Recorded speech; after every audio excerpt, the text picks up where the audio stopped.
Začala som čítať Funny Story od Emily Henry.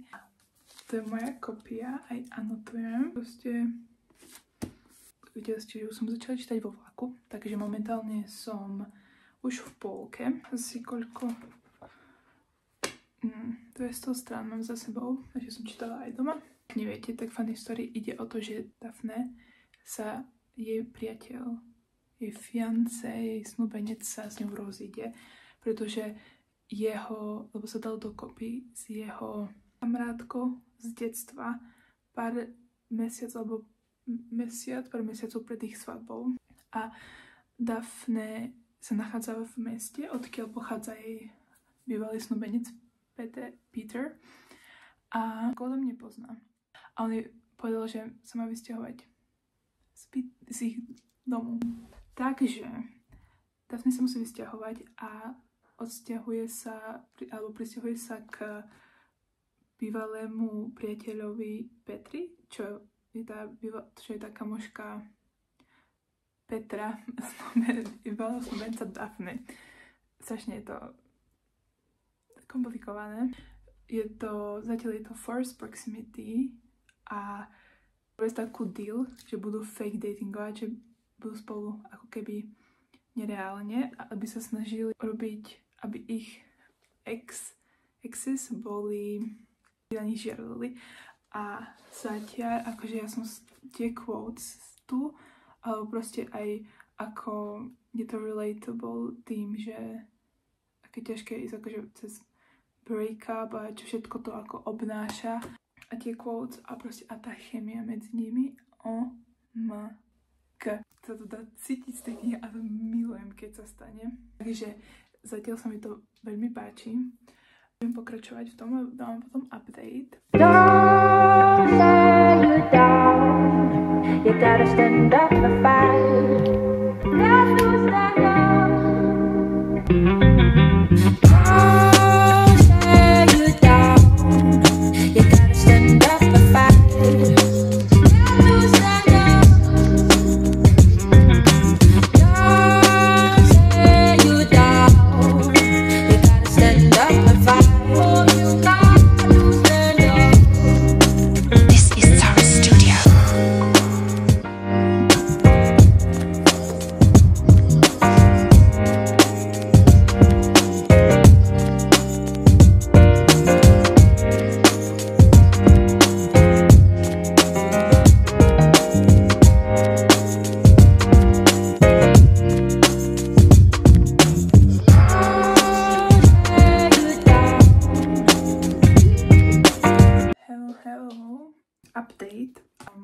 Dočítala som Funny Story od Emily Henry, taktiež 7 Days in June od Tia Williams. Naposledy som povedala ako keby ten začiatok o Daphne a či sa sťahuje k Milesovi. Bez toho, aby som dala nejaké spoilery, tak to je napísané v knihe.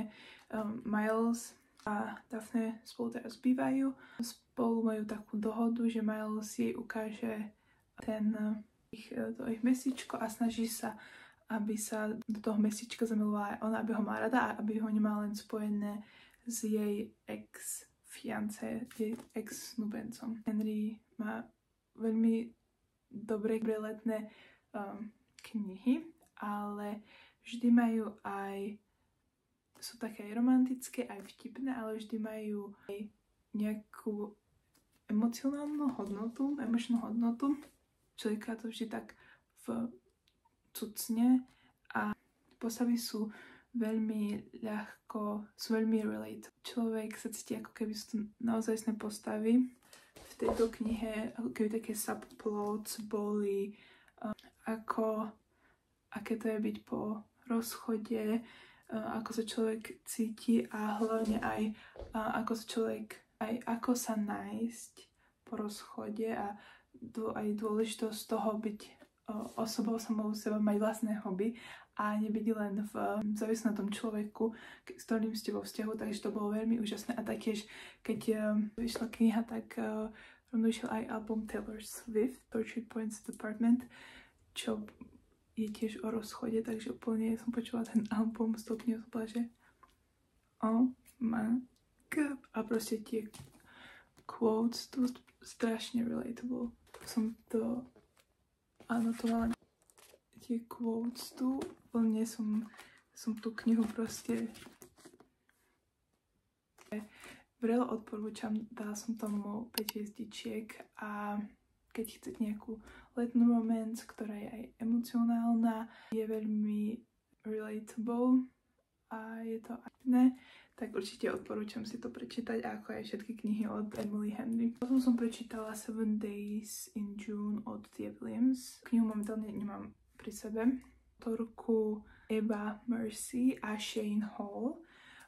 Ona je autorka, Shane je tiež autor a pred 15 rokmi spolu zažili jeden celý týždeň a potom zrazu sa prestali baviť, o sebe nepočuli 15 rokov, ale celých 15 rokov obidvaja o sebe písali v svojich knihách, že nejaké útržky boli, ale tie postavy v ich knihách boli inšpirované nimi. Snažím sa tak komunikovať cez ich knihy počas tých 15 rokov, keďže obidvaja sú autori a ten koncept sa mi strašne páčil. Bolo to veľmi zaujímavé.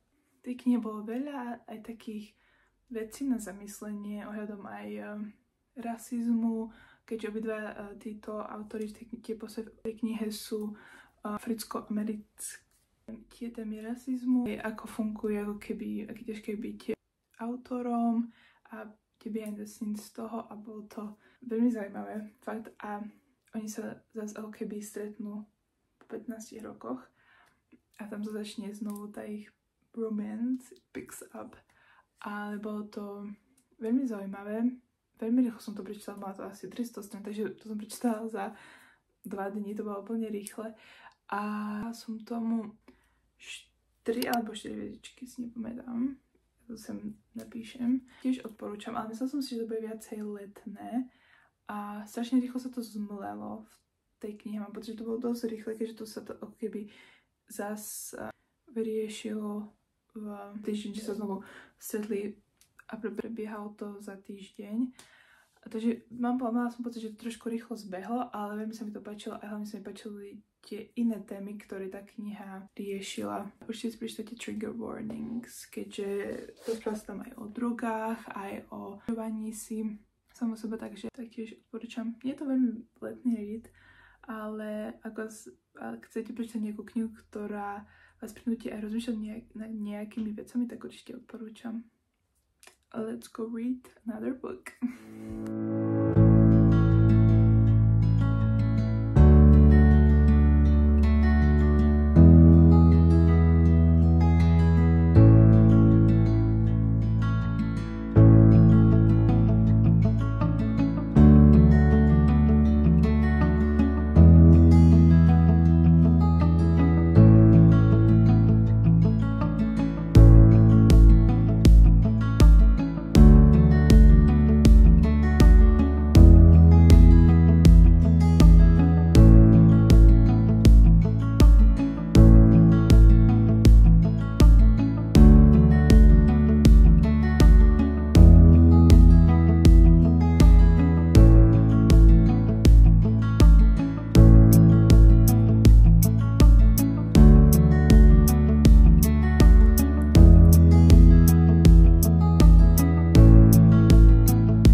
Čítala Love and Written od Lauren Asher. Je druhá kniha v sérii, ktorá sa volá Lake from Billionaires. Prvá kniha je Love Redesigned, som čítala už pred pár mesiacmi. Veľmi sa mi to páčilo a táto kniha je druhá v tejto sérii a ide o príbeh Ellie a Rafaela.